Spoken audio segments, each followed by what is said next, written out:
Good morning, 7th class. Welcome back to the English grammar class. So there is one another topic in adverbs. This is the one last topic of this chapter. That is on page number 272. So please open page number 272. Position of adverbs की adverb की जो position है that how you will going to use it. Adverbs can be placed at different position. जो adverbs हैं वो अलग अलग position पे कर सकते हैं आप in a sentence, but almost never between a verb. But किसी भी वर्ब में एक तरह से ना के बराबर है कि आप उसको यूज़ कर सकते हैं. And its object. The most common place of adverb is before an adjective. जो सबसे जो मोस्ट कॉमन जो बहुत ज़्यादा कॉमन प्लेस है एडवर्ब में, that is before an adjective. कि एक एडजेक्टिव से पहले यूज़ हो, या फिर किसी एडवर्ब किसी दूसरे एडवर्ब के बाद, या फिर after the intransitive verb, या फिर किसी इन ट्रांजिटिव वर्ब के साथ. Intransitive verb I told you that's like phrase. It's not the completely sentence. उसमें सब्जेक्ट नहीं होता है, but only the very small to complete the sentence. Like he is very honest. वो एक बहुत ईमानदार लड़का है. तो ही इज़ ऑनेस्ट क्या हो गया? एडजेक्टिव हो गया. तो वेरी क्या हो गया? एडवर्ब. सो हेयर एडवर्ब जो है आपका वो क्या है? वेरी है. She sings pretty well. वो जो है बहुत अच्छा गाती है. तो यहाँ पे क्या हो रहा है कि एडवर्ब जो है वो है वेल. She slapped soundly. वो जो सोता है तो बहुत ज़्यादा आवाज़ आती है. तो soundly that slept is a in transitive verb. Slept.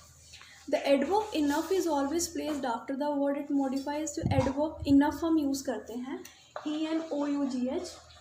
enough हम क्या करते हैं? हम always यूज़ करते हैं placed after with word it's modified. जो भी word को modify किया जा रहा है.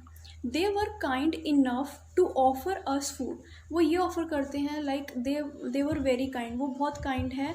kind enough वो इतने kind है कि हमें खाना ऑफ़र देते हैं, हमें देते हैं. ओके. The word only. अब जैसे वर्ड है ओनली, पहले इनफ था, अब ओनली का क्या यूज़ है इसमें? फिर किसी भी फ्रेज़ को मॉडिफाई करने के लिए यूज़ करते हैं. I lent him only 10 rupees. मैंने उसको सिर्फ 10 रुपीज़ दिए. I lent only him 10 rupees. Only I lent him. तो इसमें क्या है कि अलग अलग तरीके से वही है, but the meaning of the sentence is same in all the sentence. Only I lent him 10 rupees. I only lent him 10 rupees, कि मैंने उसको 10 रुपीज़ दिए. But the mode is different in all the subject in all the sentences, कि उसको modify किया गया है उस फ्रेज को. Next is adverb of time and frequency.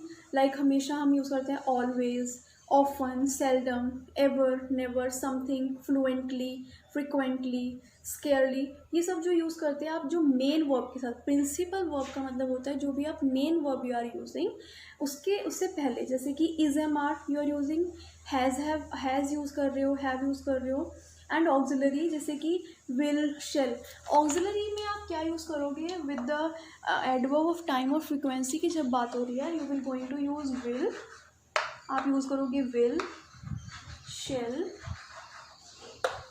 Should, must, etcetera. Clear everybody? Okay. Now adverb of manner. अब adverb of manner की अगर हम बात करें, that qualify a transitive verb. वो एक ट्रांजिटिव वर्ब को क्वालिफाई करती है, usually placed after the object. After object के बाद में. जैसे कि she speaks English well. So well here is a manner, कि वो बता रहे हैं कि वो बहुत अच्छा इंग्लिश बोलती है. She put down the glass carefully. तो carefully is the adverb of manner.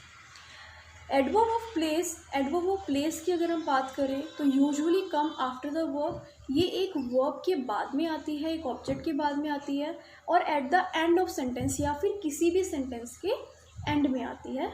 So please take this rubbish outside. ये जो रबिश है इसको बाहर ले जाओ, outside. So it's a place की कहाँ पर लेके जाना है? घर से बाहर. The weeds grow everywhere. तो जो वीड्स हैं वो उसको हर जगह उगा रहे हैं. For emphasizing they can come at the beginning of a sentence. जैसे कि हेयर शी कम्स, वो यहाँ आ गई. तो हेयर पहले यूज़ हो रहा है. सो इट्स अ अगेन प्लेस की वो बता रहे हैं उसको. If a sentence contains more than one adverb, किसी भी सेंटेंस में एक से ज़्यादा एडवर्ब है या एडवर्टेरियल फ्रेजेस हैं, they should be placed in the order. वो किस ऑर्डर में होनी चाहिए? Adverb of manner, adverb of place और टाइम। सबसे पहले मैनर, फिर manner, place and then time. याद रखना है आपको, adverb of manner, place and time. She laughed heartily while watching the play here last evening. The verb related to the 5 senses, senses हैं हमारी smell, look, sound, feel, taste. ये जब हमारी senses हैं इनको जो यूज़ कर रहे हैं हम, जैसे ये दिस आइसक्रीम टेस्ट स्वीट, ये जो आइसक्रीम है इसका जो टेस्ट है वो बहुत ही स्वीट है, मीठा है, not sweetly. He felt sad at the death of his pet cat, तो not sadly, sadly, ly sound तो आपको you will always remember कि जो ly होता है that is a what? It's a adverb. Clear everybody? So here that chapter is completed. So you have to understand or you have to complete the exercise part given on page number 272 273 in your compact book. The chapter is really one of the easiest chapter, the adverb is. So you have to remember the adjective and the verb chapter to do this chapter. अगर आपको adjectives and verb chapter बहुत अच्छे से आता है, बहुत properly आता है, then you can easily able to do this chapter. Clear everybody? Thank you. Have a nice day.